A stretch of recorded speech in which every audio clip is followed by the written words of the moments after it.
राहुल गांधी से राहुल गांधी को लेकर एफआईआर दर्ज की गई है। विपक्ष ने एफआईआर दर्ज करवाई है। बीजेपी के नेताओं का यह आरोप है कि प्रधानमंत्री नरेंद्र मोदी और गृहमंत्री अमित शाह को लेकर राहुल गांधी लगातार अपशब्दों का इस्तेमाल करते हैं और हमेशा उनका अपमान करते हैं। पीएम मोदी का अपमान नहीं बल्कि ये पूरे देश का अपमान है। बीजेपी नेताओं का यह भी आरोप है कि राहुल गांधी लगातार लोकप्रिय प्रधानमंत्री नरेंद्र मोदी और केंद्रीय गृहमंत्री अमित शाह के खिलाफ अभद्र भाषा का इस्तेमाल करते हैं, टिप्पणी करते हैं। दरभंगा में कांग्रेस नेताओं के मंच से प्रधानमंत्री मोदी और उनके मां को लेकर आपत्तिजनक शब्दों का इस्तेमाल किया गया है और इससे प्रधानमंत्री का ही नहीं बल्कि पूरे देश का अपमान हुआ है। इस आवेदन में बीजेपी नेताओं ने कांग्रेस नेता राहुल गांधी के खिलाफ एफआईआर दर्ज कर कार्रवाई करने का आग्रह किया है।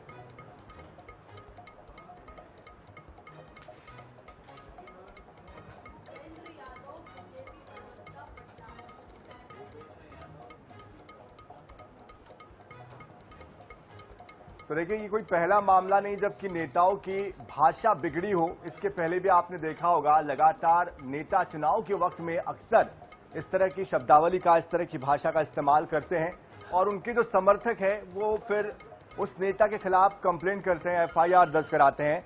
एक तरीके से एक माहौल बनाया जाता है और कहीं ना कहीं चूंकि अब बिहार में आने वाले समय में चुनाव है और जाहिर सी बात है, ऐसे में जो बयान है ये फिर से एक बार सुर्खियां बटोर रहे हैं। और इस बीच हमारे साथ भूपेंद्र यादव, भारतीय जनता पार्टी के प्रवक्ता भी जुड़ चुके हैं बिहार से।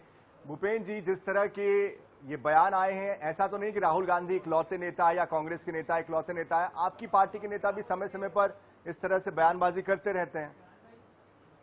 नहीं, ऐसा है बयानबाजी। देखिए, हमारा देश का एलओपी और बिहार का एलओपी, ये दोनों बहुराहा है भाई। ये लोग देश के संवैधानिक पोस्ट पर बैठे हुए लोगों को ये लोग गाली देते हैं। ये लोग जो पूरा बिहार की जनता समझ रही है, क्योंकि इनको 65 सालों से कांग्रेस को यही बिहार की महान जनता ने बाहर रखा था और यही बिहार की महान जनता ने जो है ना राजद को 20 सालों से बाहर रखी हुई है। तो देखिए, इन लोगों का जो है पुराना कल्चर रहा है, मतलब लोकतांत्रिक पद पर बैठे हुए लोगों को गाली देना। बताइए, आदरणीय नरेंद्र मोदी जी को भी बारे में उल्टा सीधा ही लोग अभी किया है भागलपुर में, दरभंगा केंद्र में। तो कहने का मतलब है कि इन लोगों को ना तो संविधान से कोई मतलब है, ये लोग देश को सारिया से चलाना चाहते हैं। 65 सालों तक चलाया संविधान से, इन लोगों ने देश को नहीं चलाया, इंडी गठबंधन के लोग। तो ये एकदम दिख रहा है, पूरी बिहार की आम आवाम में काफी आक्रोश है। आने वाला 2025 चुनाव में इन लोगों को जो है ना सबक सिखाएगी यही बिहार की महान जनता और इन लोगों को बाहर करने जा रही है।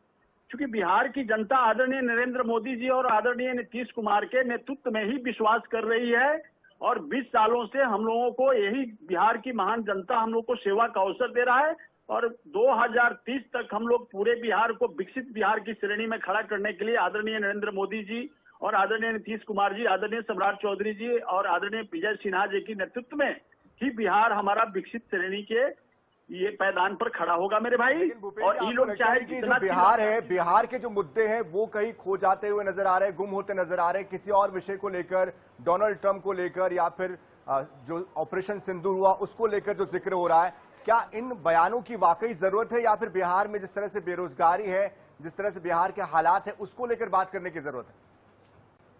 एक्चुअल में तो बेरोजगारी को कैसे दुरुस्त करें, कैसे हम बिहार को विकसित बिहार की ओर ले जाएं, इस पर चिंतन मंथन करने की आवश्यकता है। ये लोग जो है मुद्दा विहीन हो गए हैं।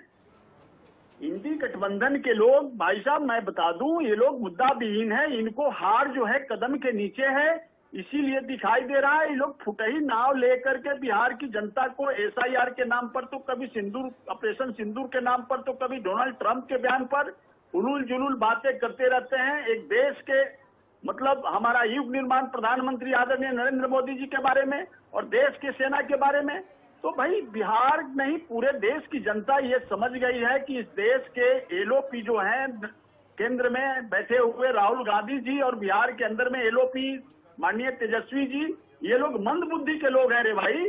ये लोग अपनी बुद्धिमत्ता का परिचय दे रहे हैं। भूपेंद्र जी, हेमंत जी जुड़ चुके हैं हमारे साथ, इंजीनियर हेमंत जुड़े हुए हैं, कांग्रेस के प्रवक्ता है, उनको भी सुन लेते हैं।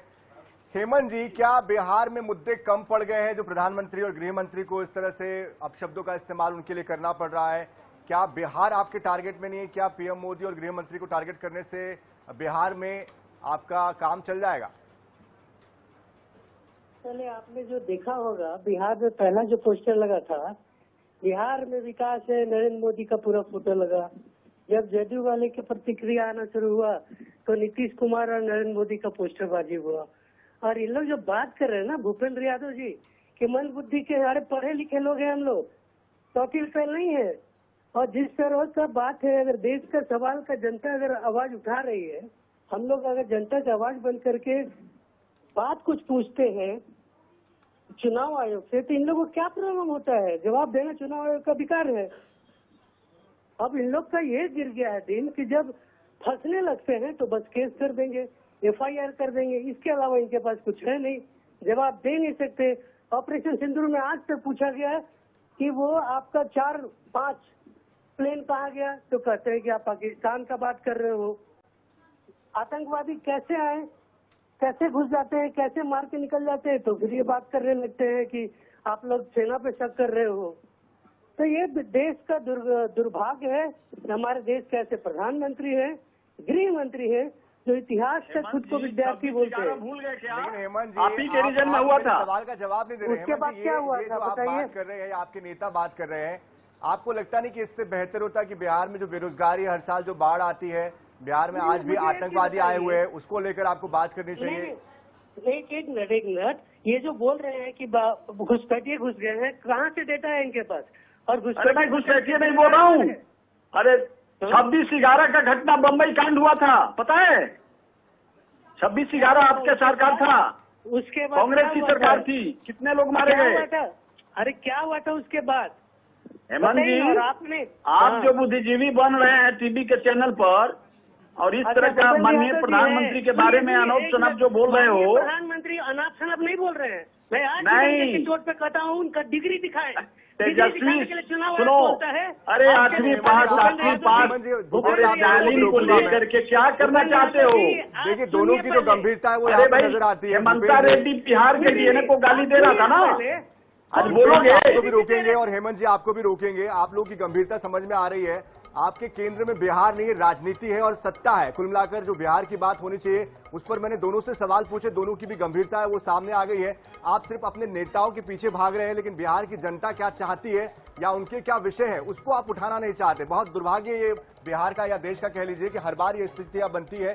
जब भी चुनाव होते हैं सिर्फ नेताओं के पीछे आप लोग भागते हैं, उनको लेकर ही बयानबाजी करते हैं, लेकिन जिस जगह चुनाव हो रहा है वहां के मुद्दे जो है वो गौन हो जाते हैं। बहुत शुक्रिया भूपेंद्र यादव जी हमारे साथ जुड़ने के लिए, और इंजीनियर हेमंत आपका भी हमारे साथ जुड़ने के लिए बहुत शुक्रिया।